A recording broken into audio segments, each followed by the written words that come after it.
Purpose of today's video is going to be understanding what your pressure should look like in heat mode based on a couple of different methods. It's important to know this because your temperature changes throughout the day. We can start our day with 35 degrees. We can end our day with 75 degrees, depending on what region you're in. And we want you to better understand what those pressures should look like because a lot of the times when we're too cool, we're not allowed to charge based on superheat and subcool, and the reasons why is because it's not going to be accurate. And so we have to refer still to what those pressures should look like, and it should get you close enough. I have in my hand a charging method that I found inside of a train unit. Behind me, we have a image of just a corner panel, and you can simply find those in there. In today's video, I'm going to go in depth if that's not present on what that should look like just based on a rule of thumb. Stay tuned.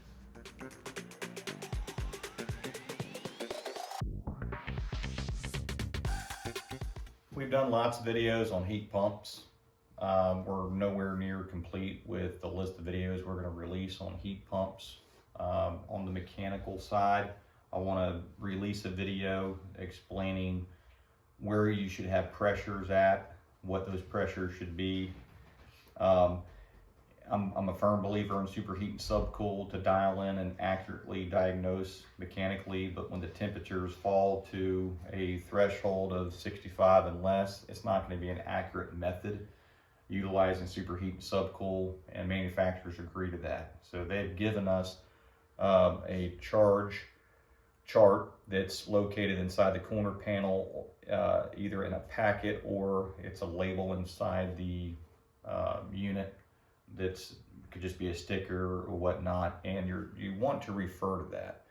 One of the common mistakes made in the industry is somebody would ask somebody what their pressure should be. If you're asking somebody what your pressure should be, we all learn, we all come up differently. It's understandable.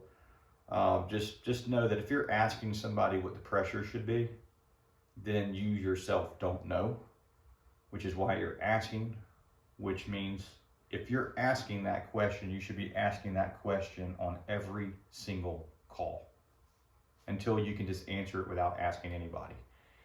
One of your answers should never be the same as your last call, and that's because outdoor ambient temperatures and indoor temperatures, they affect these pressures.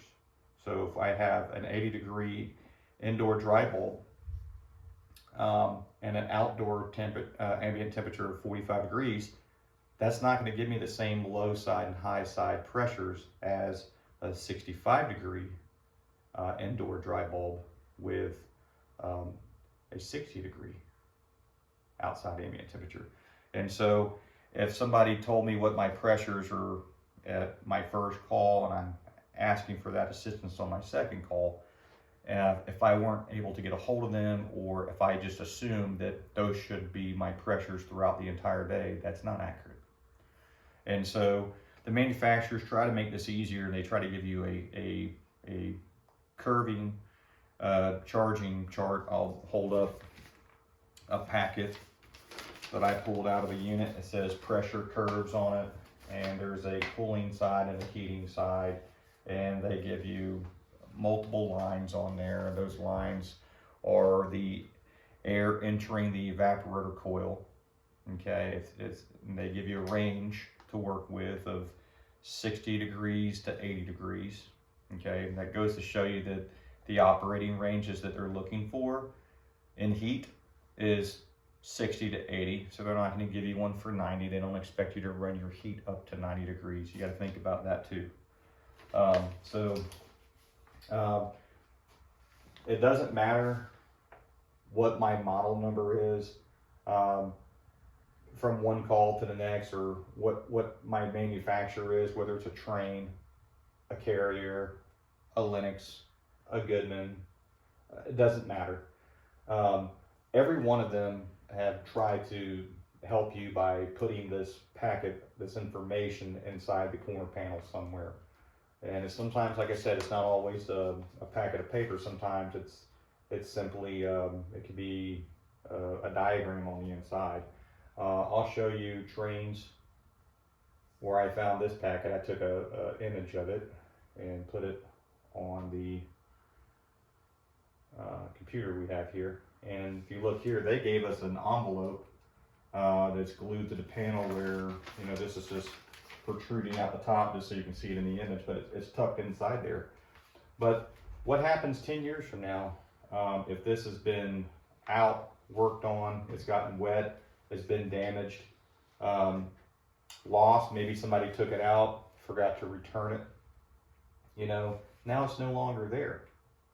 Other manufacturers, and this is to include Trane, they've done it too, they just put a label over here, and that's so it doesn't get lost. But that can still fade, it can still get dry rotted and flake off and disappear. So we also have to know how to determine this without this information. Now this information is going to give you a more accurate charge for this manufacturer, providing that the indoor and outdoor unit have a matching ARI. You know, they're assuming that it's already matching ARI. So let me go ahead and get rid of some of these images to clean up our diagram that we're going to use.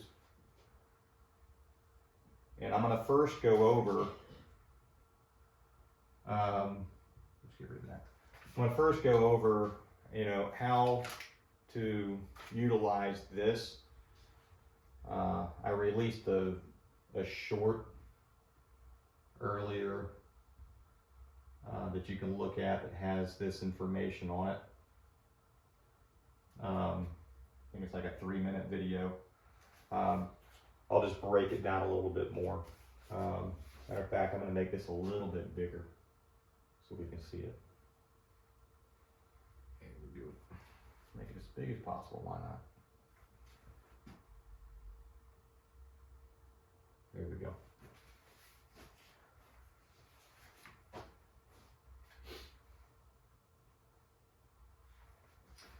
All right. If I hold my hand on it, it's a little bit cleaner, so I'll try to keep a finger on it while we're working. On the right hand side of the packet of the paper that they provide, it'll say pressure curves over here, and it'll tell you that, you know, we have the top chart and the bottom chart. One's for the high pressure and one's for the low pressure. I put 3 circles here and identified them by 1, 2, and 3 to show you 3 different types of temperatures with the same indoor temperature. You know, what those head pressures and suction pressures would look like, because that would be a very realistic scenario from where you begin your day to where you end your day. But if this information was available, I'm going to look at it just because it's going to be a lot more accurate than the rule of thumb that I show you, right? But I wouldn't utilize this on a carrier. I wouldn't utilize this video for referencing an older train. I would look at the charge method that they have provided me. And if not, maybe the rule of thumb would work out just fine. We have, I don't know if it's easy to see or not, but I have purple lines, red lines, and black lines. They're actual arrows that are pointing to the PSI.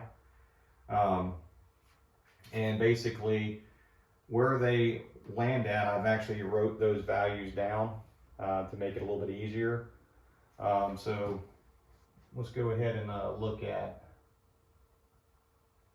I'm going to shrink this down a little bit.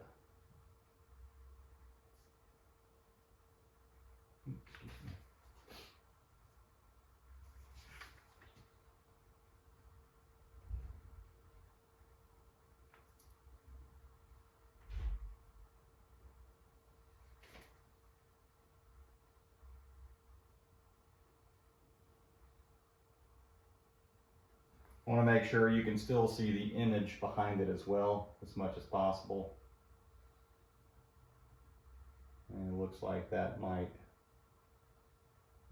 be about the best I can get. So we have our evaporator coil, we have our condenser coil.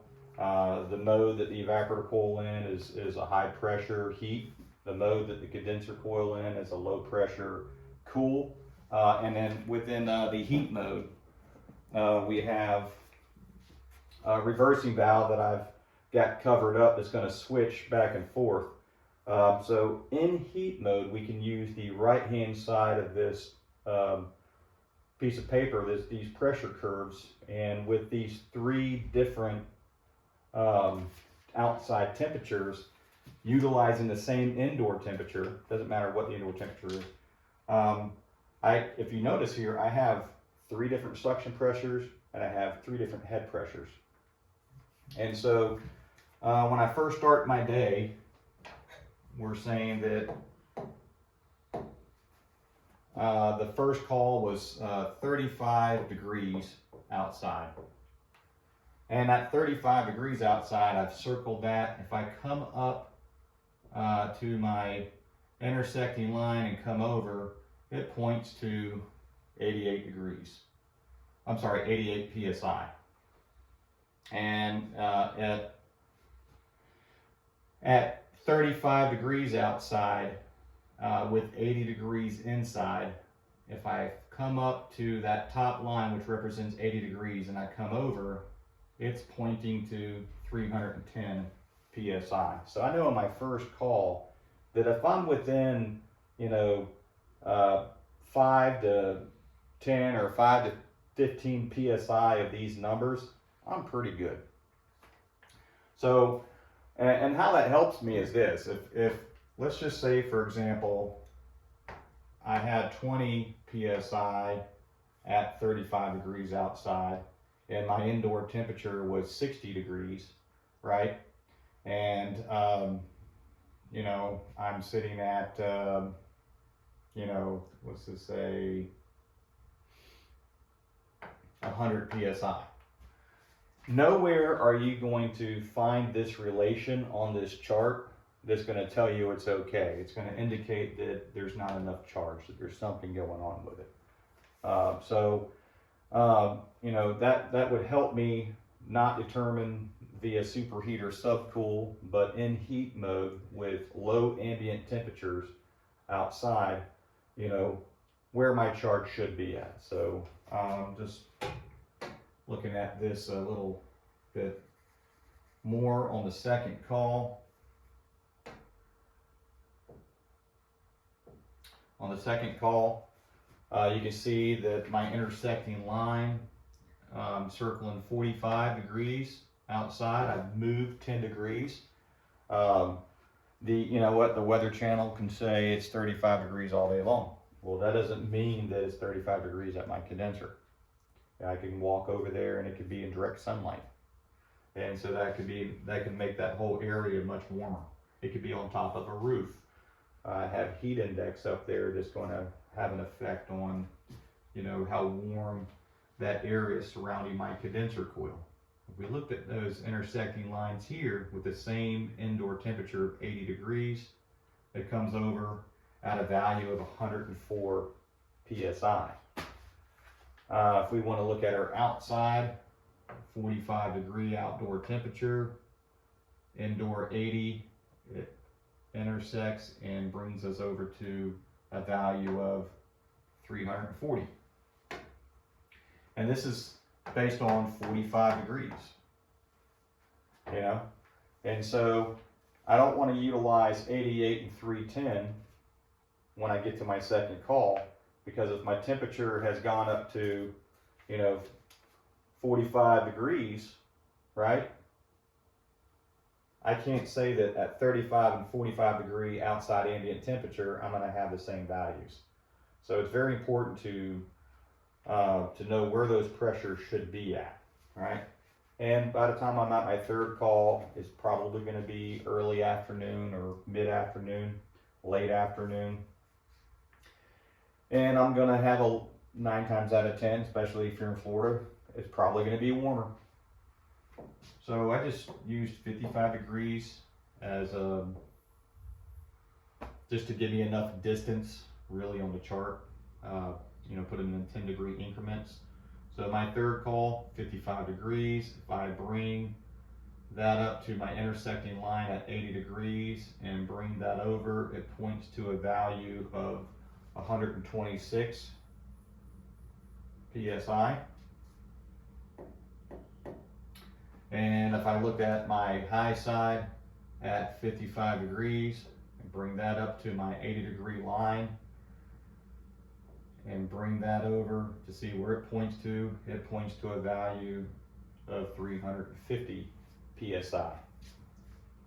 And so it's a huge difference between my first call, my second call, and my third call. There's a 20-degree difference in temperature, right? Here we're at 55 degrees. There's a 20-degree difference here. There's a, 40 PSI difference on my high side.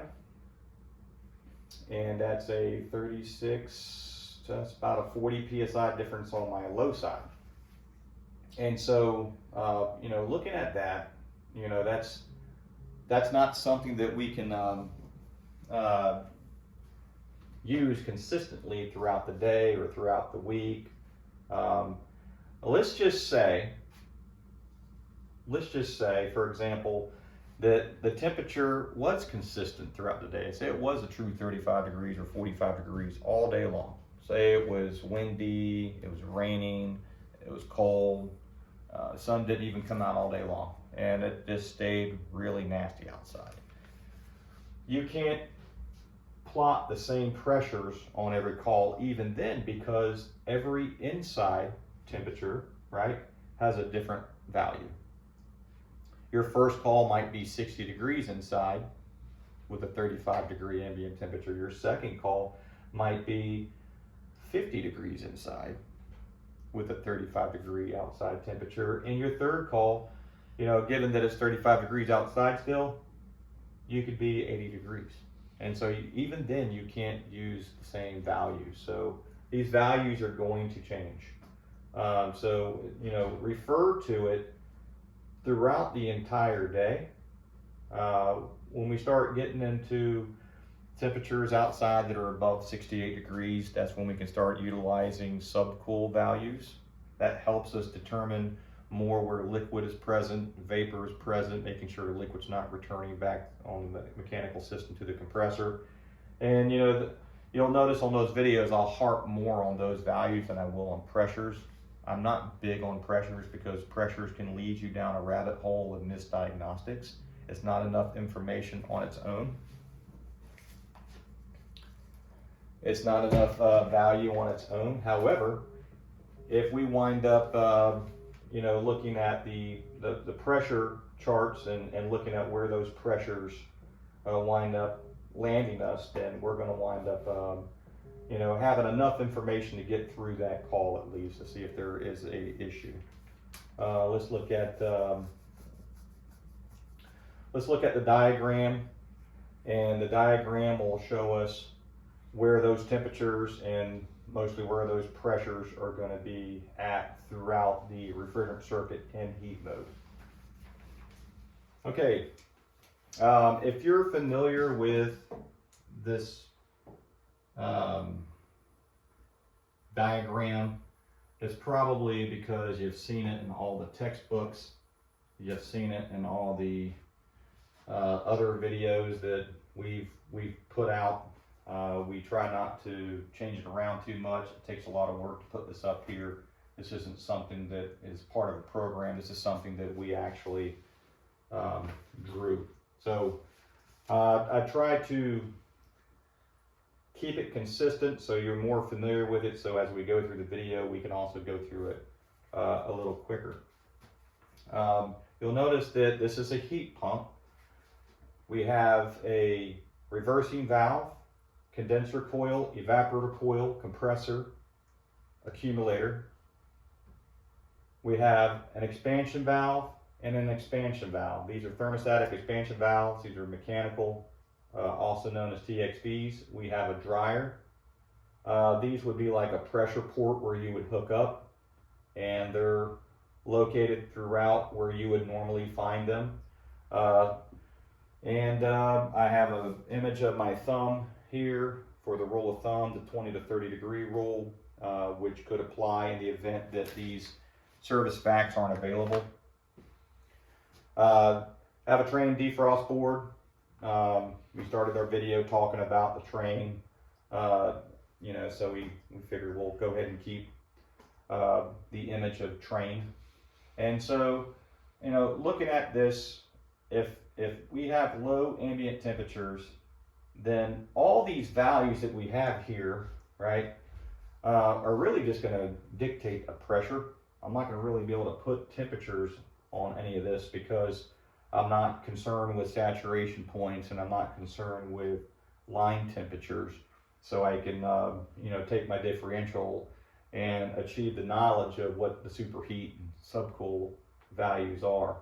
When we're below, 68, 65 degrees outside ambient temperature, we're going to have to rely on rules of thumb in the event that those pressure curves aren't available for the manufacturer's suggested charge for that system. And a lot of times you wind up seeing air handlers and condensers that are mismatched. The tonnages are off, motors have been replaced, so you have RPMs that are off, you have coils that aren't really clean, you have poor airflow, you have high static, and you wind up having a poor heat exchange.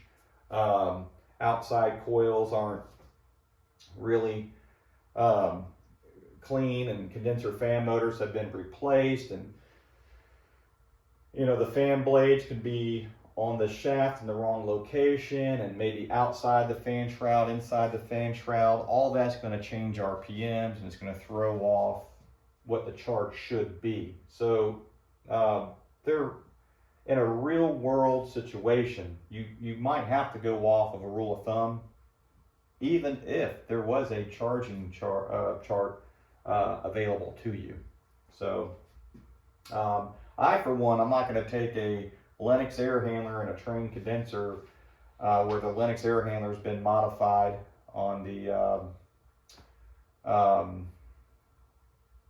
blower, and the condenser on the Train has been had the fan motor replaced and it's not OEM. I'm not going to, for one, go to Train's service vacs and say, okay, this is what they want their charge, because they wanted their charge to be that based on the proper air handler that they manufactured. So, a lot of times in a real world situation, we do have to go to that rule of thumb. So looking at the 20 to 30 degree rule, we have to put a couple values up here. Those values, we're going to say outside temperature is, let's just say it's 40 degrees, and the inside temperature is 70. And that's enough value there that when you walk inside the home and the thermostat has a room temperature displayed at 70 degrees and the outdoor ambient temperature measured off of your thermometer, not the Weather Channel, air going into the condenser coil, right, is measuring 40, you should be able to put your gauges on that, and you should have a pretty good idea of what those pressures should be. And if we use the 20 to 30 degree plus or minus rule, then basically what we're going to get is some pretty close pressures. We'll go ahead and subtract 20 from 40. That's going to give us 20 degrees. We come over here to a temperature of 20 degrees. I'm going to go ahead and circle it. That's 78.3 psi. So that gives me a low side psi of 78.3. I'm going to round down to just call it 78. And so anywhere where there's supposed to be a low pressure, I'm going to put that value. So just to help everybody out on where our low pressure should be and our high pressure should be, basically our low pressure, I'm sorry, I'm going to go back to that. Our low pressure is going to be consistent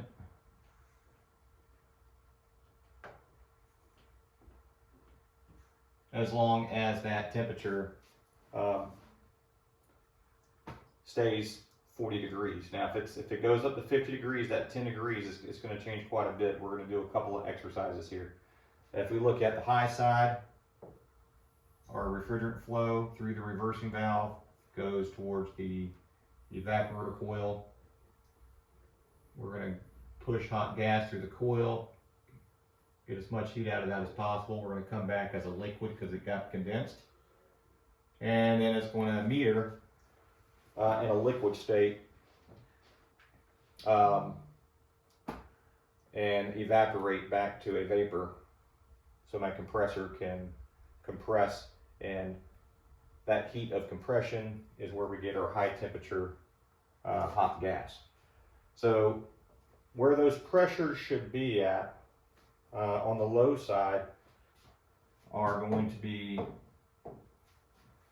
pretty much here and here and here.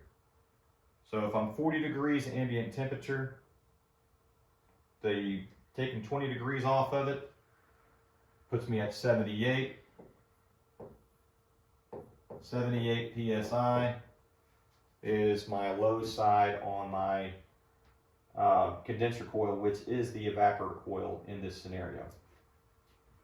That pressure is not going to change as I move that low pressure vapor through the system. So if I looked at my true pressure port, my true suction, okay, this is where it's always going to be low pressure. It's going to also be 78 there as well.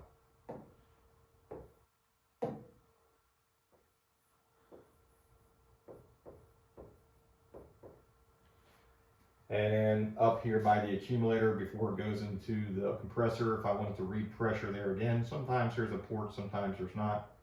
But if I did, it would also be true at 78 psi there as well. So there's where I'm going to read 78 psi through the entire thing, based on 40 degrees outdoor temperature and the rule of thumb. Same thing on 70 degrees. 20 to 30, I might be a little excessive on the high side. I'm going to go up to 30. That's just my preference. That gives me 100 degrees to work with. If I look at what 100 degrees is here, that's a 317.2 psi. I'm going to round down to 317. So I'm going to say that this evaporator coil, which is now my condenser coil, okay, is condensing hot gas to a liquid at a pressure, okay, that is 317. I'm going to go ahead and circle that over here.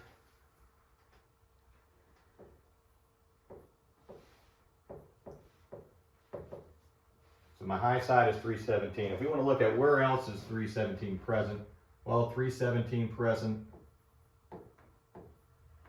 317 is present.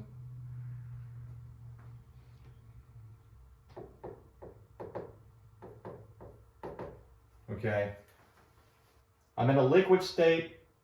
I have left this coil in a liquid state. I have bypassed this expansion valve. There's no metering here. This entire copper line, this liquid line, is 317 psi, but the state is in a liquid state. The refrigerant is in a liquid state, so I want to put 317 psi here. Now here's where I have a pressure drop. And the moment I have this pressure drop, I'm back to 78 psi. There's a reason why I did not put 78 psi here to begin with. It's because I wanted to eventually come full circle. So right across this expansion valve, I'm metering my pressure drop. This is how I get a low pressure. I'm 78 psi. I'm going to go ahead and just, there's my pressure drop. And this right here is back to my pressure rise.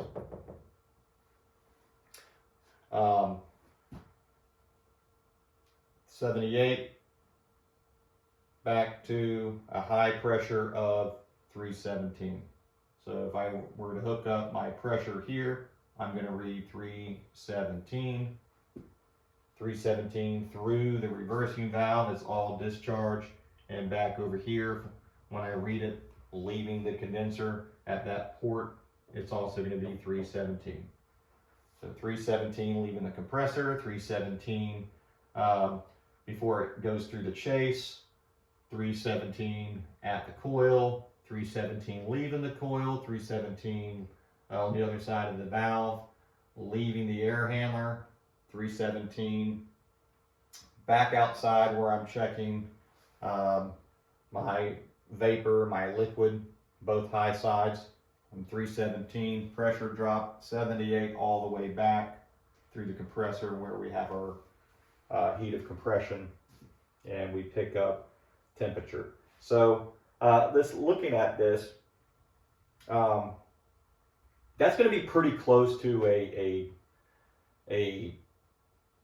charge method that the manufacturer is going to throw out there. It's not going to be 100%. You can't compare the two and say, you know, one's right, one's wrong.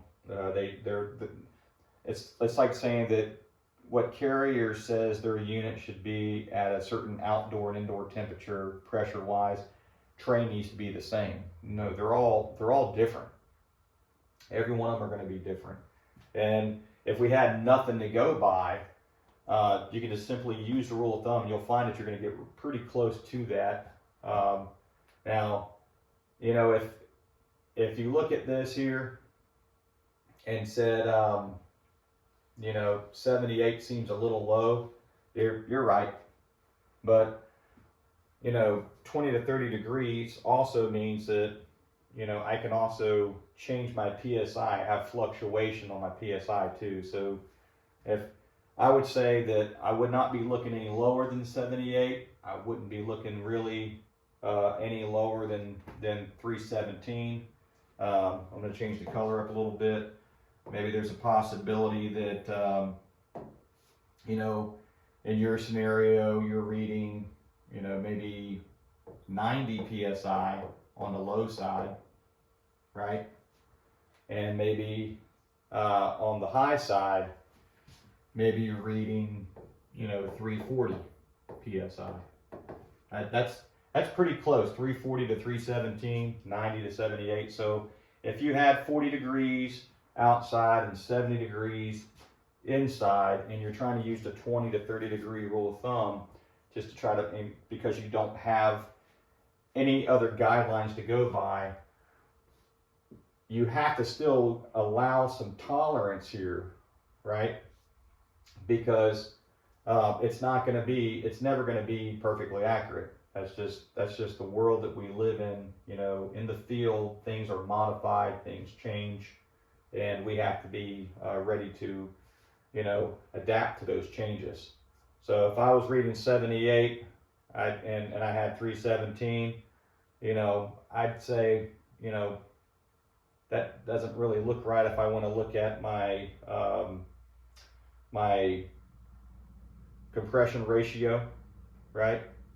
But it tells me that, you know, there's a little bit of tolerance here, and maybe I don't want to sit here and say that I have a meter device problem. Because if my coil was dirty, that's going to change any one of these pressures. You know, I can clean off my condenser coil, and theoretically it should read a higher PSI, right? But at the end of the day, if I clean my condenser coil and my coil is wet, then I'm going to read a lower PSI because it's wet and I have cold air going across it. It's also going to probably go through a defrost now because it's going to ice up. So, you know, we have to allow quite a bit of tolerance there and just kind of know where we should be at. This is a 20-30 degree rule. You can say, hey, you know what, I feel more comfortable at 10 degrees, but I told you we're going to do several different scenarios. I'm going to go ahead and erase these values, and we'll go ahead and try warmer temperatures just to see what that looks like.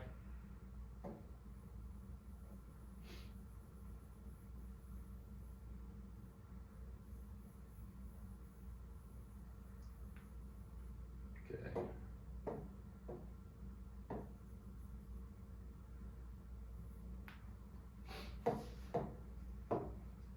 Go ahead and fix the capillary tubes. Got to have those. All right, there's 4. All right, there we go. Okay, capillary tubes are back where they're supposed to be. All right, there we go. And so if we wound up looking at the PSI based on, let's just say,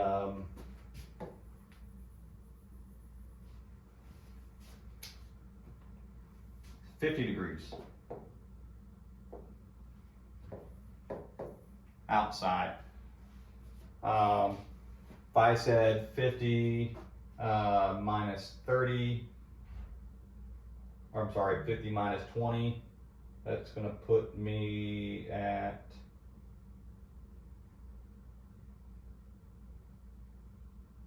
50 minus 20 puts me at 30 degrees. It's going to put me at 96.8. So we'll say 96.8. We're going to round up. We'll say that will be 97 psi. Let's just say I use 10. Well, 50 minus 10 degrees is 40. 40 is going to put me at 118.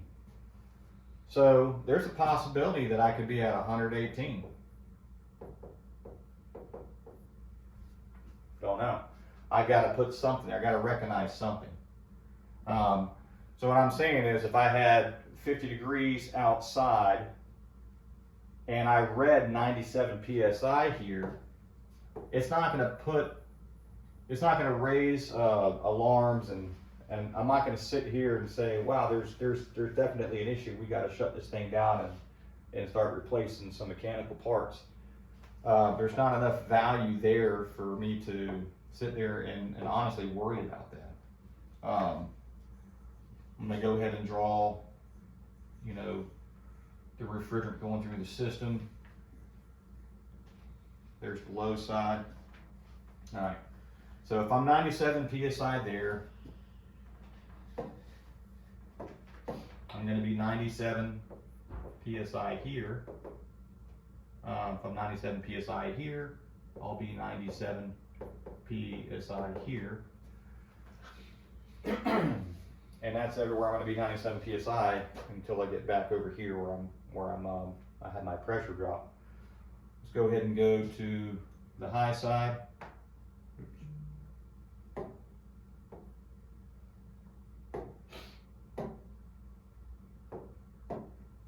Okay. Coming through. Drag that up. You can see it a little bit better.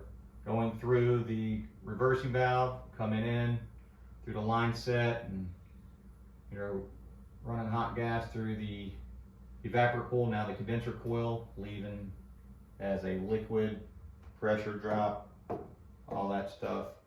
We're 97 back here. And we need to find out what these values are. Now we're going to give a different room temperature. I'm going to say that I'm going to say the room temperature is, let's say we're 65 degrees. So we have 65 degree indoor temperature, 50 degree outdoor temperature. 65, let's go ahead and add, say 20 to 30, we'll go ahead and add 30 to it. That puts us at 95. 95 puts me right around here. Can it be higher than that? It can be higher than that, yeah, sure. This kind of gives me something to look for, so nothing's going to just strike me too wide. So we got 295. And then through my coil, I'm not going to change any pressure. Across the valve, again, I'm not changing any pressure. Across the liquid line, I'm not changing any pressure unless there's a restriction.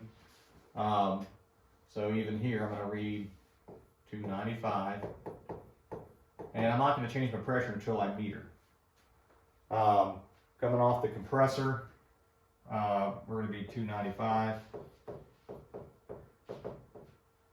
And, you know, coming through the reversing valve, there's not going to be a change in pressure. So at the service port outside, I'm going to read 295 before I go into my chase. And that's, like I said, it's not an exact what you should be at. It just gives you a foundation to work off of. If there's not a charging chart available, or the customer is with mixed matched equipment or a bunch of odd parts that really weren't designed to the manufacturer's specifications, but yet they're still providing, you know, their needs. They're still delivering airflow. All right, so we need to cover probably one more. Let's just go do one more. We'll say that the outdoor temperature is really cold.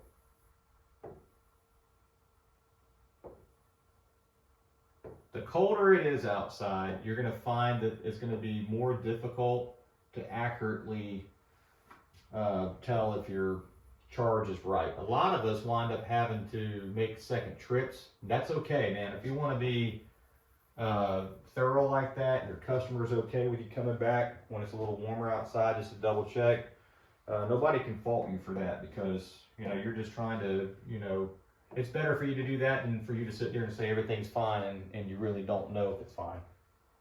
The best of us will actually tell our customers, hey, we like to see you when it's a little warmer outside, just to follow up on things, especially if we're in an iffy situation. Say it's 2 o'clock in the morning and you know, it's raining, it's cold, it's windy, and you're reading ambient temperatures of 20 degrees, and you can't run your condenser more than 5 minutes without frost starting to build up. You're not going to really know, you know, the health of that system in that situation. You're going to, you know, do the best you can. You're going to pretty much kind of wing it. So let's just say it's 30.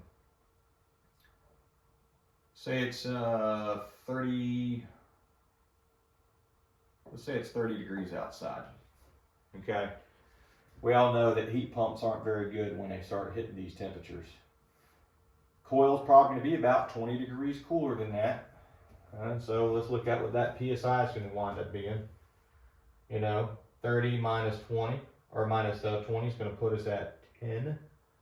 And that's going to be 62.3 PSI. So we're going to round down and say that's 62 PSI. So 62 PSI, 30 degrees outside ambient temperature, and that would be a saturation of 10 degrees. Very hard not to get liquid coming off of that condenser coil, you know, refrigerant in a liquid state. That accumulator is going to be receiving quite a bit of oil as you start losing that oil in the compressor.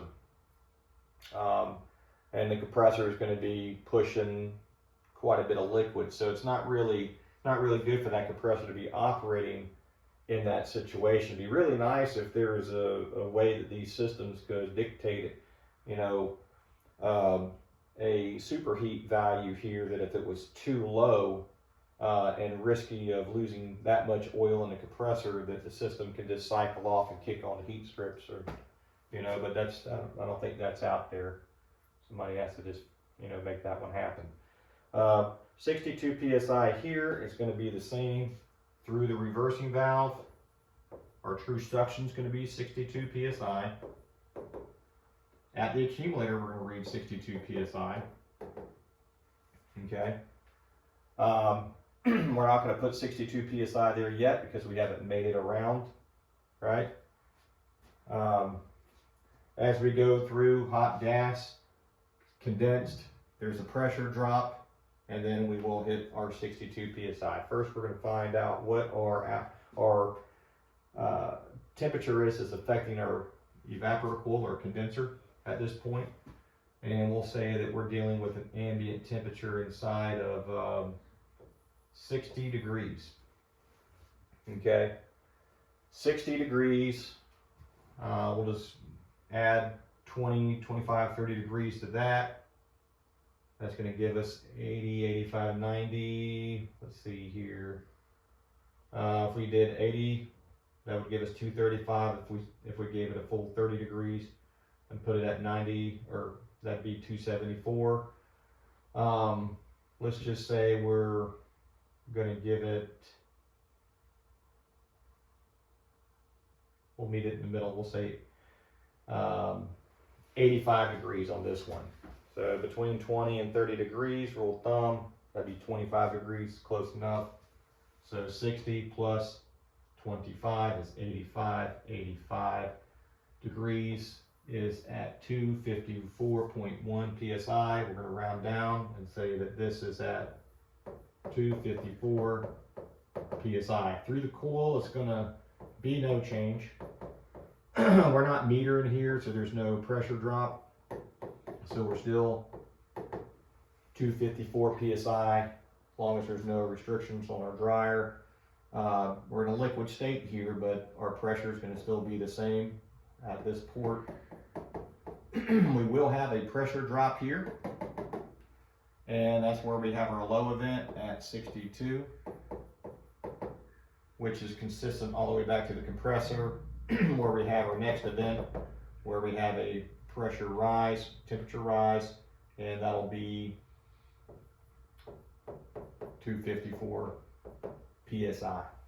And so again, it's not 100% accurate. It's just 3 different scenarios I've given you with different indoor temperatures, different outdoor temperatures, you know, going from 20 degrees, some at 30 degrees, some at 25 degrees, just kind of giving you a range of where I would know that I'm kind of in the ballpark. If I'm having extreme temperatures like this, you know, I can sit here and go, you know what, I can't tell you that you're 100% charged perfectly, but I can tell you that this system's not empty. The system's got some stuff in it. It's working. I am producing some heat. You know, I might be getting 80 degrees off of this coil. Be getting 85 degrees off this coil. You know,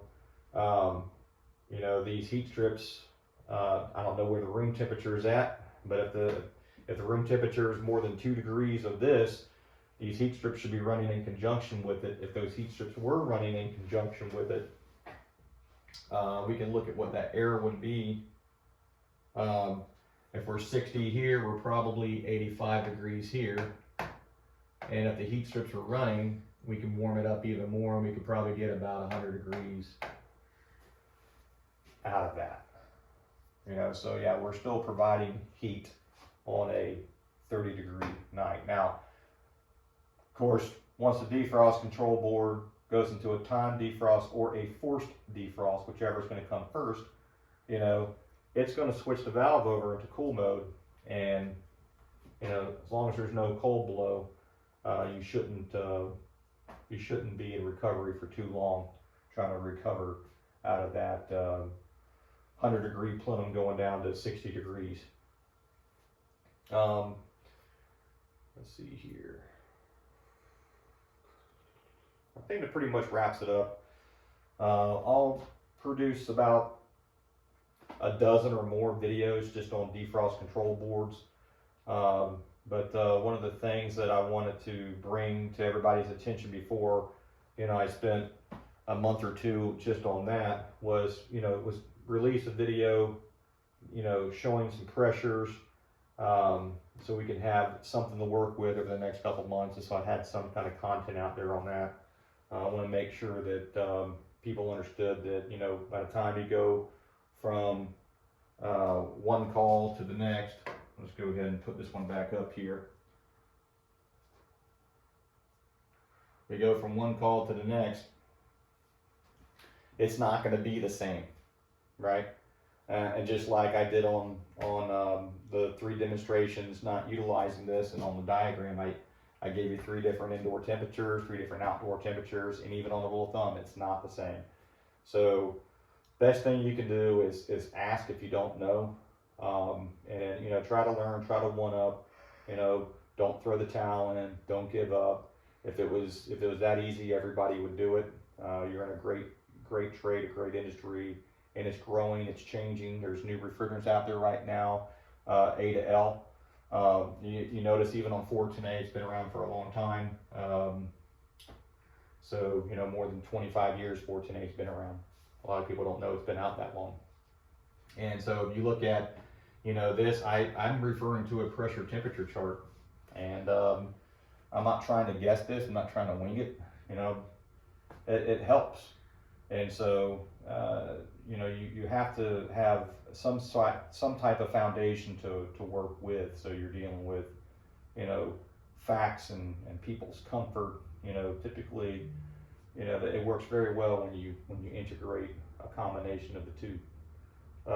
So no matter which way you do it, just make sure that you know, you're spending enough time on the call with your gauges on the unit, at least 10-15 minutes, so you can try to get as accurate data as possible, especially if you're thinking about making a change to the pressures.